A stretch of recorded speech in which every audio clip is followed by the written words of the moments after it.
देखिए, मैं पार्टी का कार्यकर्ता हूं और बहुत स्ट्रेट फॉरवर्ड सीधा चलने वाला आदमी हूं। मैं अपने काम से मतलब रखता हूं, लेकिन ये ज़रूर है और इस बात पर भी मैं विश्वास रखता हूं कि पार्टी को सत्ता में लाने के लिए जो बेहतर से बेहतर हो, मुझसे जो बेहतर हो, वो इस जगह पर बैठ जाना चाहिए। जी हां दोस्तों, देहरादून में राहुल गांधी के पीए बनकर ठगी और अब इस पूरे मामले पर बड़ा खुलासा।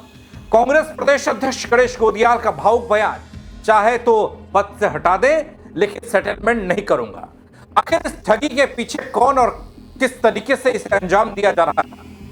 क्या यह सिर्फ एक शातिर का खेल है जो अभी पुलिस की गिरफ्त में है, या फिर कोई बड़ी साजिश? कैसे एक आरोपी ने बड़े नेता के नाम का इस्तेमाल कर लिया, लोगों को झांसे में भी ले लिया, और क्या इस पूरे मामले में और भी नाम सामने आ सकते हैं? दोस्तों, ये नया मामला, नया बवाल ठगी का, सियासी ठगी का अपने प्रदेश में खूब शोर मचा रहा है। राजनीतिक पहचान अब ठगी का सबसे बड़ा हथियार क्या बनती जा रही है? गणेश गोदियाल ने कई नए बड़े खुलासे किए। बताऊंगा आपको पूरी खबर अपने इस रिपोर्ट के जरिए। नमस्कार, पहला मैं पंकज रौतेला, आप देख रहे हैं अपना उत्तराखंड न्यूज। दोस्तों, उत्तराखंड की राजनीति में एक ठग काफी चर्चाओं में है, जिसे पुलिस ने गिरफ्तार भी कर लिया। इस ठग को लेकर जब उत्तराखंड कांग्रेस के प्रदेश अध्यक्ष गणेश गोदियाल से सवाल किया गया तो वे भावुक हो गए। इस दौरान गणेश गोदियाल के आंसू भी छलक पड़े। उन्होंने साफ कहा कि वो स्ट्रेट फॉरवर्ड व्यक्ति हैं और कांग्रेस को सत्ता में लाने के लिए जो व्यक्ति उनसे ज्यादा बेहतर हो, उसे प्रदेश कांग्रेस अध्यक्ष की कमान दे दी जाए। दरअसल दोस्तों, ये बयान क्यों दिया गणेश गोदियाल ने? देहरादून पुलिस ने एक ठग को गिरफ्तार किया है। आरोपी ठग ने एक महिला से 25 लाख रुपए की राशि ठगी और महिला का यह आरोप था कि ठग ने खुद को राहुल गांधी का पीए बताकर उनसे संपर्क किया था।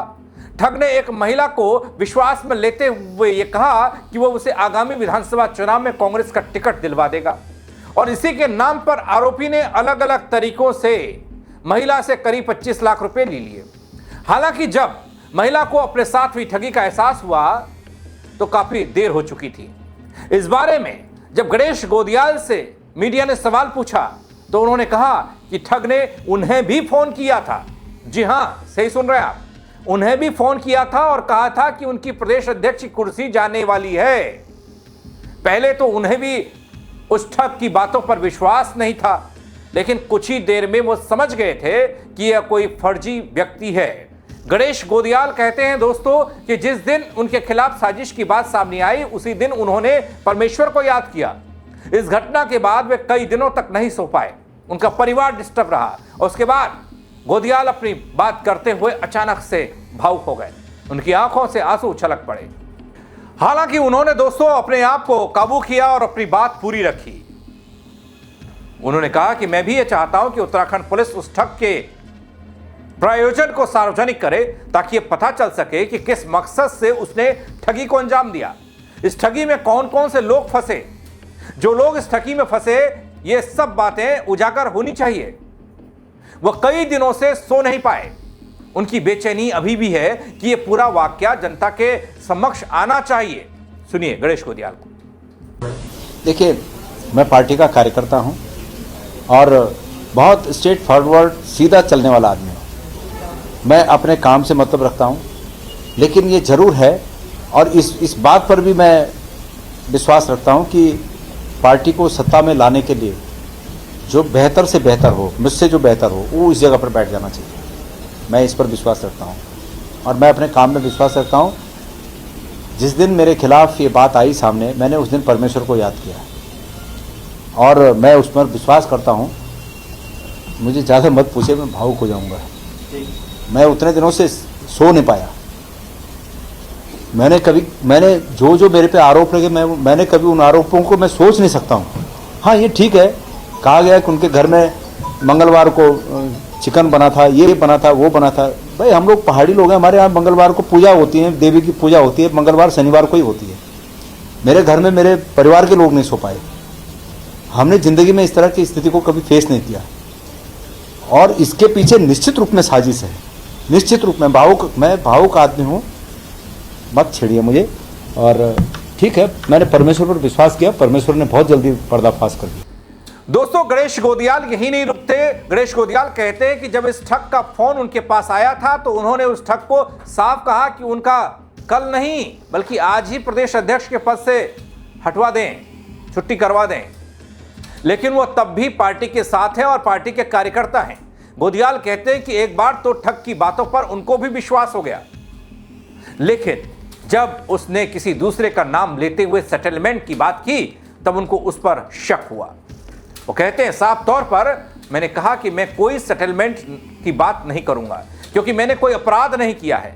मुझे पिछले 1.5 महीने से अलग अलग माध्यम से यह जानकारी मिल रही थी कि कुछ लोग मेरे खिलाफ साजिश कर रहे हैं। मैं इस दौरान कुछ भी नहीं सोच पा रहा था। पुलिस इस प्रकरण में अभी भी बहुत कुछ छिपा रही है क्या?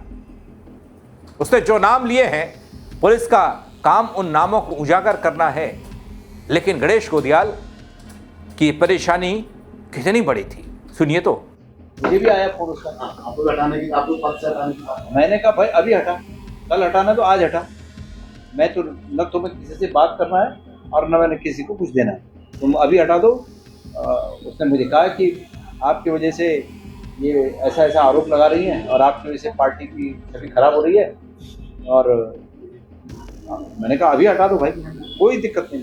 मैं पार्टी के साथ हूँ, पार्टी का कार्यकर्ता हूँ और हट के भी इतना ही काम करूंगा जितना मैंने ये कहा। तो हम नहीं फंसे। तो पैसे कुछ बात नहीं सर, आपको विश्वास हुआ जैसे आपके पास फोन आया क्या? भाई मुझे भी हुआ विश्वास उसको बताने में क्या है, मुझे भी ये विश्वास हुआ। पर जब उन्होंने किसी दूसरे का नाम लिया कि उनके साथ सेटलमेंट कर लेते हैं, तब मुझे थोड़ा शक हुआ कि यार इतने बड़े जगह से कोई सेटलमेंट की बात करता है, एक्शन की बात कर सकता है कि आपने गलत किया है, आपके खिलाफ एक्शन तक तो मुझे लगा कि भाई ठीक है एक्शन होगा। मैं अपनी तरफ से साफ था, लेकिन कोई मेरे खिलाफ अगर एक्शन होता है तो ठीक है, उसको मैं स्वीकार कर लूंगा। लेकिन जब सेटलमेंट की बात हुई तो मुझे शक हुआ। दोस्तों, एक ठग जो बड़े नेताओं के नाम का सहारा लेता था, न सिर्फ आम लोगों को ठगता था बल्कि राजनीति के बड़े चेहरों को भी निशाना बना रहा था। इस पूरे मामले ने कई बड़े सवाल तो खड़े किए। इसके पीछे कोई बड़ी साजिश छिपी है, इस बात का सवाल भी। कांग्रेस प्रदेश अध्यक्ष गणेश गोदियाल साहब कहते हैं कि सेटलमेंट नहीं होगा, सच सामने आना चाहिए। अब देखने वाली बात यह है कि यह जांच पूरी पारदर्शिता से कैसे होती है। मामला क्या ये सवालों के घेरे में ही उलझा रहेगा, फंसा रहेगा? क्योंकि जब ठगी राजनीति के नाम पर होने लगे दोस्तों, तो फिर यह अपराध होना है। जनता के भरोसे पर सीधा कुठाराघात है, सीधे हमला है। फिलहाल निगाहें दोस्तों पुलिस जांच पर हैं और इंतजार उस सच का भी है जो अभी सामने आना बाकी है कि कैसे एक कोई भी शख्स अपने आप को कांग्रेस के बड़े केंद्रीय नेता के पीए के तौर पर प्रेजेंट करता है, वह आम लोगों को निशाना बनाता है, लेकिन वो प्रदेश के कांग्रेस के अध्यक्ष को भी नहीं छोड़ता। वो भी उनकी बातों में एक बारगी के लिए आ जाते हैं, डिस्टर्ब रहते हैं, परेशान रहते हैं। ये हो क्या रहा है?